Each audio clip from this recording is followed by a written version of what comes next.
Hello, ladies and gentlemen, dear members of Folketing.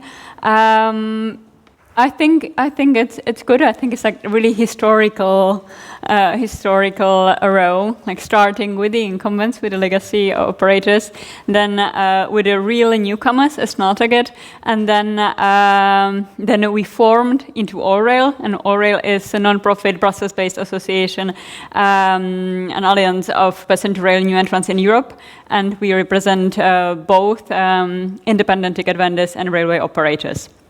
It's an honor to be here.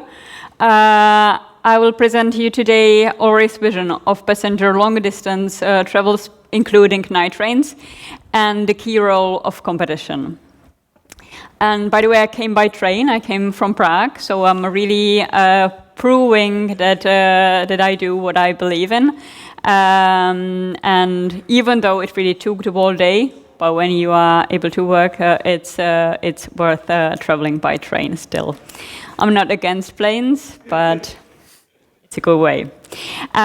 Today, I'm going to present to you benefits of competition, introduce best practices of competition in the passenger rail, but also I will show to you obstacles, but also how to overcome them, and actions to be taken to accomplish the objectives of truly a renaissance of night trains. I'm going to explain to you why any guaranteed attractive solution that, however, limits any other operator and any other competition won't bring you the desired results, especially in the long term. So this is again about ALLRAIL. As I said, our members started operation during last decade, some even before the decade as Smelterget. So I'm sometimes joking that Smelterget shouldn't be part of ALLRAIL because they are too old. But yes, I think they have still very much a spirit of newcomers, and unfortunately also they share the same obstacles as we do. We as ALLRAIL, we believe in efficient and climate-friendly transport that competes effectively as an alternative to airlines and road travel during the night. Our members share the belief that faster market opening is the only way to help Europe achieve its very ambitious climate change targets as set down in the European Green Deal. We also believe, and I think it was mentioned a couple times previously, especially by Carl Adam, that passenger-driven approach is the key. It's the only way how to gain more passengers on board, especially in the long term, and making the buzzword of modal shift to rail real.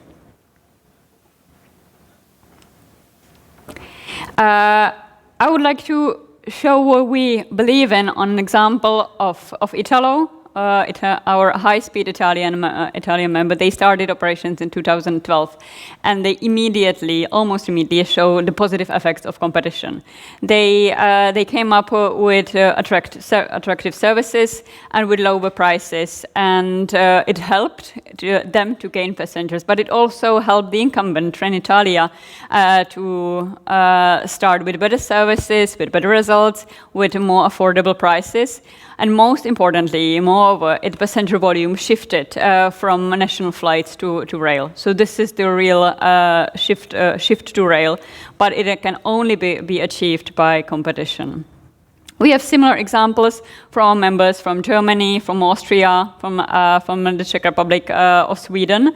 And you can see now the train of our operators. They have different trains, they have different approach, different products, but they all have their business cases based on a belief in competition and in fair principles of competition.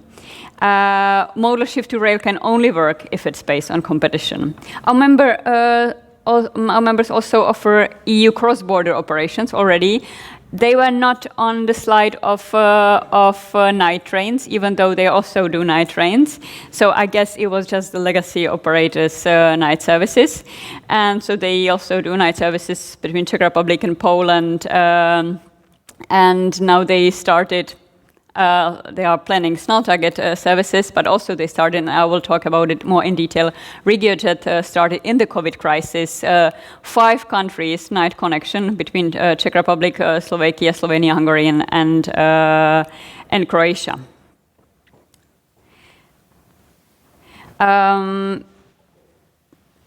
Customer-oriented services, this is the basic benefits of market opening. So customer-oriented services, that's the first thing that comes with competition. And we believe this should be the European state's rail task number one. That's to create the environment where competition is possible and providing customer-oriented services are essential. More connections do not automatically mean more people on board. Even better trains do not automatically mean more people on train. Simply introducing more trains is not an automatic cure for climate change. It has to be as a package, passenger-driven and passenger-friendly. Reduced fares, that's the other positive outcome of competition. And it's not just that the prices are more attractive, more affordable, but you can easily find them, you can easily book them, and you can easily buy them. This is all what came up with competition, that it's now online, that it's not so much treasure hunt, but it still remains a treasure hunt, especially, and I will talk about it later, when you don't have the and you are not forced as the operator to share your ticketing data. So then it's still treasure hunt to find tickets, and then you can end up in a plane because it's sometimes too complicated. But this is something that competition helped a lot. So you can find tickets more easily, but there is still a long way to go. Higher demand and modal shift is what we discussed a little bit previously. As I said, introducing new trains itself is not sustainable. Only when you introduce new trains and they are empty, it's not sustainable. You have to have people on board. So that's I think really important thing to have in mind. Higher rail sector revenue profit. That's my really favorite argument, that we are not fighting as the operators for a certain volume in the market, but the market grows. When the competition came, the market grows, the passenger volume grow. So the market is even bigger, and we are all gaining more if the competition is existing on the market. New jobs. That was my favorite argument when we were discussing the four-railway package in Brussels in 2015, 2016. And social dumping was quite a common myth, that if you open up a market for competition, people might lose jobs. It's absolutely the other way around. Everywhere where competition started, we saw that there were new jobs emerging, and also it's a great incentive for employment in general. So between the cities, in regions, etc. So it's for jobs. It's not about social dumping. It's the other way around. Greater efficiency and innovation. With competition, reliable Wi-Fi became the new normal, or in some lines, it has been slowly becoming the new normal.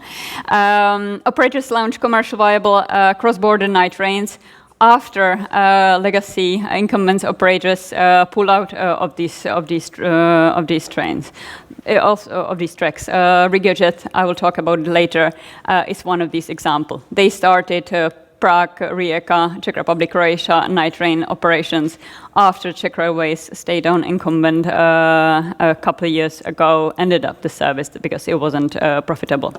There is no common European copy-paste recipe how to launch a successful service. For example, in Italy, they even have conference room because they found their business passengers. Some services are more low cost because they found out it's more like low cost. It should be more low cost service and attract more passengers.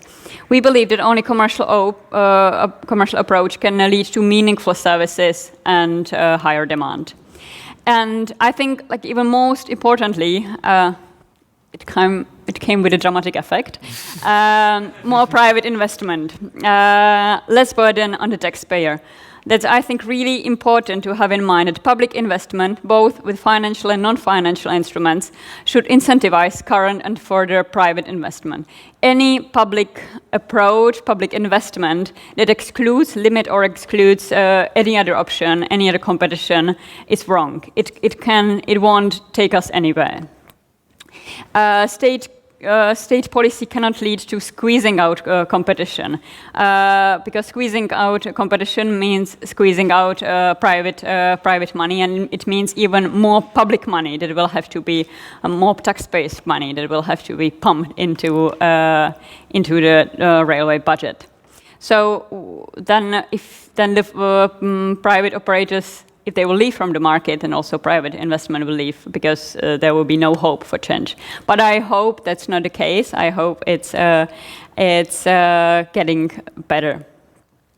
Passenger-oriented services lead to more sensitive pricing policy, greater demand, and eventually to modal shift. I think it's a win-win-win model, actually. So I hope now you are all on the side of competition. If not, I have my last argument, starting with a lesson from history.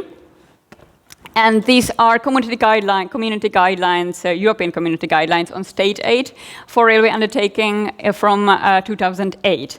And it says in the introduction, rail transport in Europe steadily declined from 1916 to the end of the 20th century. Both the passenger traffic volumes have fallen in relative terms compared with the other transport modes.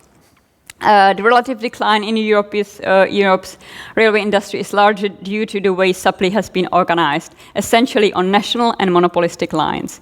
In the absence of competition on the national network, railway undertakings had no incentive to reduce their operating costs and develop new services.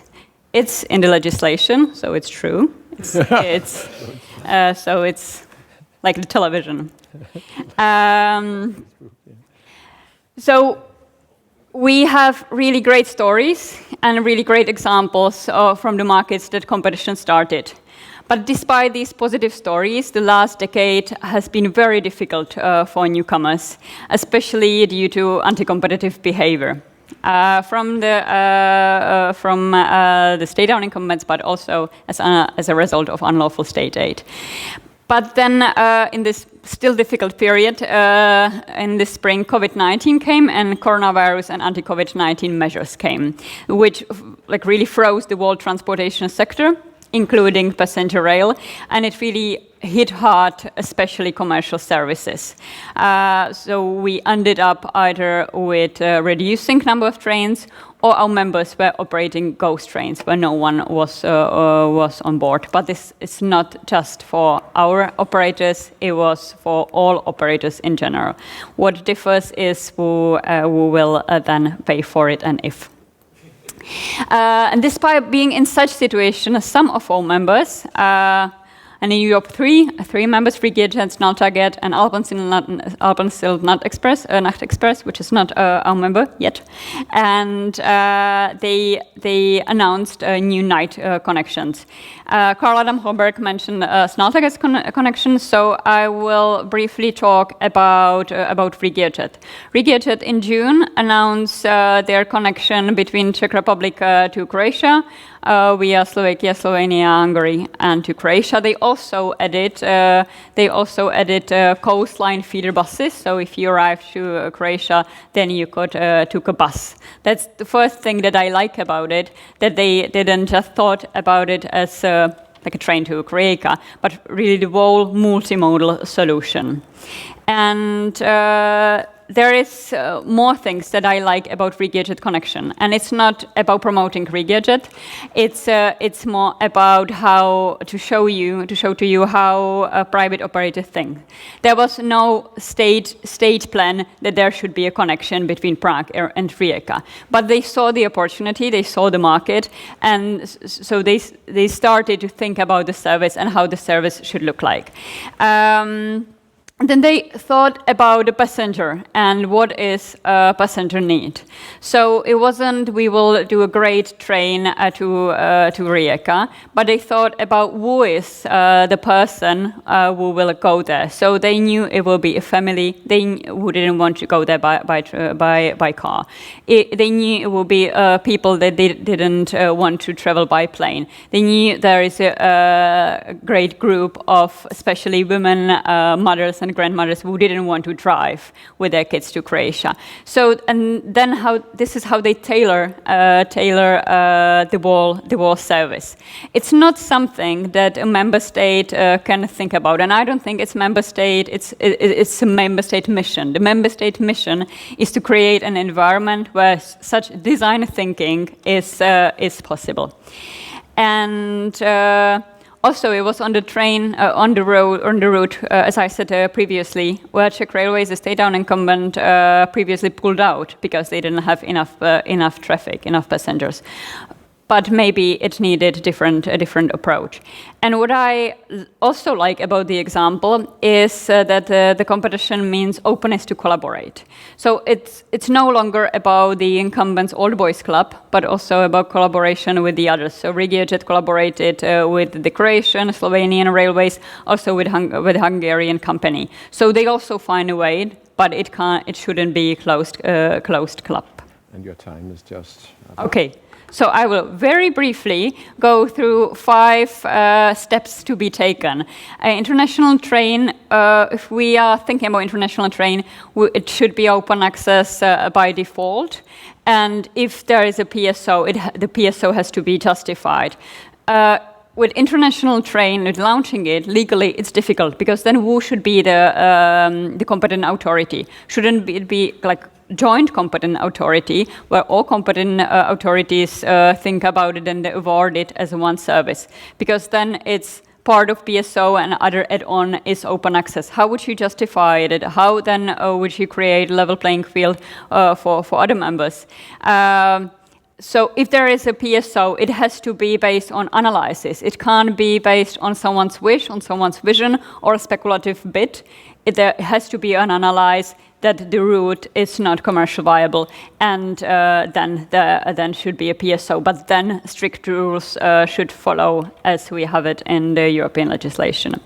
Fair access to infrastructure has to be guaranteed. There's one thing I don't want to go in detail, but there's one thing that is called economic equilibrium test. And it's the institute that was launched to project current PSO. So if you have a PSO and there is someone else who would like to start operations on the same route, they have to notify, they have to announce it, and then it will be analyzed if it doesn't harm the economic equilibrium of the current operator. Sometimes the PSOs are set even to block new services, and there is no PSO, no economic equilibrium test for the current PSO. So everything has to be really justified. Low track access charges, I will skip it because I think it was discussed previously. Low track access charges should be on a competitive level, on the level of direct cost. Equal access to rolling stock was mentioned as well. We should all have the same access to rolling stock, the new with state-owned guarantees, but also to second-hand. Final, and we covered it already, is equal access to sales channels and through ticketing. Ticketing is really the key to attract more passengers, and the current situation of officially open but still very close ticketing distribution system is a silent killer of competition. So my key takeaway is that public investment, both financial and non-financial, should accelerate current and further private investment, not to limit them and exclude them. Member states should focus on reducing obstacles and creating great environment for more competition, not presenting their business cases. Thank you very much. I'm looking forward for discussion.